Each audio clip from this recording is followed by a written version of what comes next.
And welcome back to CentralCoastRadio.com. Well, as you know, over the past few weeks, we've been taking a look at some of the films that will be screening at this year's Melbourne Documentary Film Festival.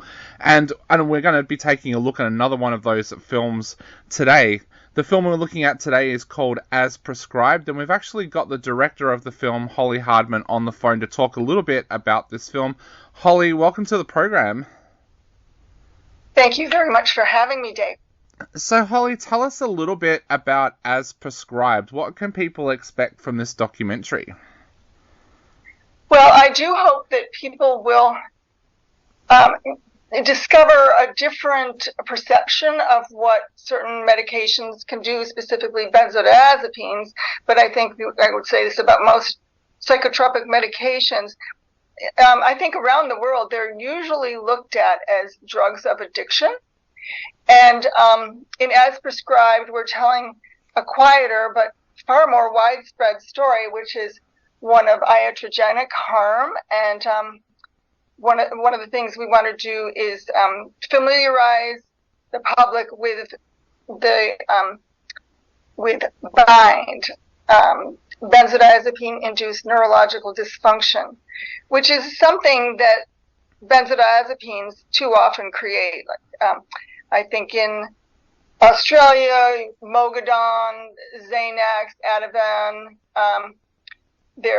I know they're prescribed quite widely, and I know a number of people in Australia who have been harmed terribly. They're a drug that, as in society, we kind of get sent a mixed message, because I'm sure we've all watched a television show or a comedy and there'll be a line in there, something about, oh, go take a Xanax, mum, or go take a Valium, mum, and it's treated so lightly. Yet on the flip side, we get a study here in Australia that revealed that there are more drivers on the road affected by Xanax and Valium and drugs like that than what there are methamphetamines or heroin or marijuana. Tell us a little bit about that. Like, why is there such a difference in the way that it's portrayed when there's serious studies like that, but then it's still kind of treated as a joke almost in modern society? Well, I think that because they can be so effective, taken short term, they're very helpful because they help with panic attacks, avoiding panic attacks if somebody's prone to panic attacks. Just ordinary life situations like fear of flying, they can make that experience quite ordinary for somebody who is technically terrified of flying. So, it's easy to joke about something like that. It's just a lifestyle medication. And then the far more serious and widespread story is that too often people are taking them long term, and long term can be 2 or 3 weeks. And another issue is that most prescribers, doctors, in the United States, we have nurse practitioners who prescribe, but anybody who can prescribe, they don't understand. I really mean this. This may sound insulting to say that they don't understand what they're prescribing. I mean, very few do. The effort to make the public aware of BIND is new. I mean, this has been years of victims who have been harmed crying out for help and crying out to be understood and repeating over and over, I don't feel addicted. I just don't understand why I'm falling apart, because the way the medication works on the central nervous system, it's very tricky. That's another thing. It's quite mysterious. People go years without understanding that all the crazy symptoms they're experiencing that they would think would have nothing to do with this harmless little medication they were prescribed are actually the result of taking, following doctor's orders. Exactly. And I can give some. Go ahead. Yeah, I was going to say that. What are some of the symptoms, just in case there are people out there who are listening at the moment that may be having some of those symptoms? Sure.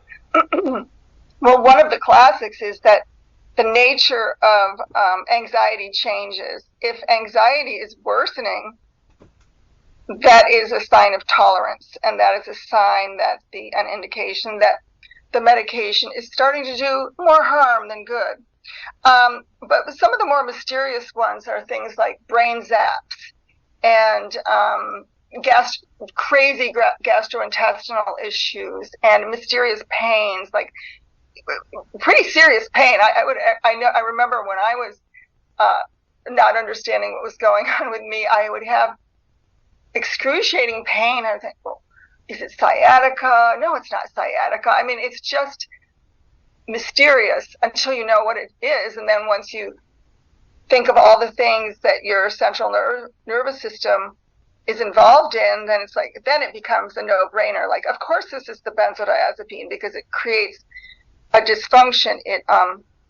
It too often. It acts on GABA receptors, on the neurotransmitter GABA, and eventually, and everybody is different. That's another thing. There's no hard and fast rule about how everybody responds to these medications. That's part of the mystery. We're all different. So one person's, sort of descent into bind is quite different. For some people, it's within weeks. With others, it's years, months and years. So, for me, I'm a survivor, and I was going through, I used to live in Los Angeles many years ago. I lived in Los Angeles, and I loved to drive, and I drove everywhere in Los Angeles. And then, then I still love to drive. I moved back east. I was living in New York, and still love to drive in and out of New York. But then something strange started happening, and I started having unexplainable panic attacks. Now, at the time, I was taking clonazepam, Mogadon, I think you call it, in Australia, for sleep.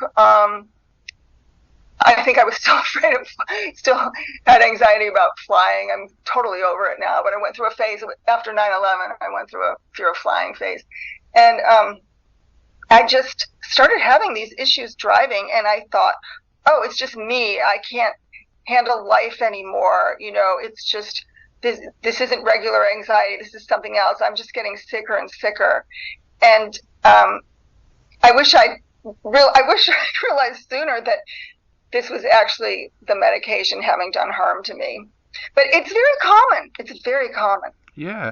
And Holly, where did your journey start with As Prescribed as a film? When did the idea first come about turning your journey into a film? Well, I was a filmmaker, and it was actually at a time when I was preparing my first documentary for its premiere at IDFA in Amsterdam.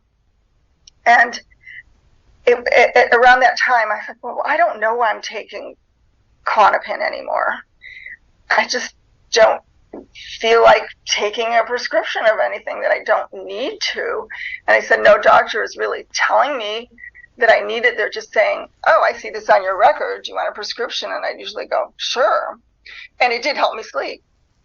And so I decided to stop taking it, and made a note of the day I stopped taking it, because some days I would go weeks without it, but I just said, I just want to see what it's like. So 4 days after stopping, I was falling apart. And that's when I knew. I said, oh this is tied into some beyond belief panic feeling. Whoa. And so instead of going to the emergency room, I managed to Google stopping Klonopin, and right away I saw, this is actually a very dangerous medication. It was in Wikipedia. Why hadn't any doctor ever told me? Never, because I was first given the medication for chronic fatigue. We called it chronic fatigue syndrome at the time. Now I think it's more common to say MDFF, and which was also kind of ridiculous that I was even given it for chronic fatigue syndrome. So here I was years later, and finally putting two and two together and realizing, oh, all these experiences I've been having that I've been told, oh, it's just a return of the CFS. It's metals toxicity. No, in fact, it was the medication I was prescribed. And so you can imagine, as a filmmaker, I thought, if I can get through this is going to be my next film. I mean, that was a pretty simple decision, except at the same time I was thinking, I'm not sure I'll ever get better. That's what it feels like. You just can't imagine you would ever come out on the other side of something that's just so debilitating, so disabling, and so terrifying. It's like what it does to the brain is it's just beyond words. Now, we were chatting off air. But people can heal. But people heal. Yeah. They do. Yeah. We were chatting off air before, and you told me a little bit about impact. I was wondering if you could tell our listeners a little bit about that as well. Thank you. Yes, part of the purpose of the film, I want the film to make clear what's actually going on, and then we're building this impact campaign around it to, of course, spread awareness, and as part of the awareness in the United States, helping to support informed consent legislation, trying to advocate for disability rights for people, disability benefits for people who are harmed by benzodiazepines, and just trying to have the film screened in medical schools. I mean, it did just screen recently at Sheffield University in the UK, and it went very, very well. And I think that will be a repeat there. So we have a lot of hard work to do to get it out there, but we have pretty high expectations. And obviously, with it being screened in Melbourne, it's a virtual screening. I'm hoping enough people are seeing it so that we'll get the message out in Australia in a way that people, in a way so that the public really can start to accept that this is what can happen and be aware and help people who are already harmed. Definitely. Now, for all of our listeners out there, As Prescribed is part of the Melbourne Documentary Film Festival, which is on from the 1st to the 31st of July. It is one of the films that's a virtual screening online, so that means wherever you are in Australia, you'll be able to get tickets to be able to watch this amazing film online. So we'll put all of the details up there on our website on how you can do that, but you can also go to mdff.org.au and just search for As Prescribed as well. Holly, thank you so much for taking the time to chat to us today. To finish off, I was wondering, is there anything you would like to say to people out there before they sit down and watch As Prescribed? Okay, certainly. Just to understand, I told this film as I did, it's lived experience stories, because over and over what I was finding was that it was only the people who have gone through it or are going through it who even understand what it is. So now we need to get to the next level and just make sure that the medical profession is better willing to embrace the truth of this, and the public too, for the public good.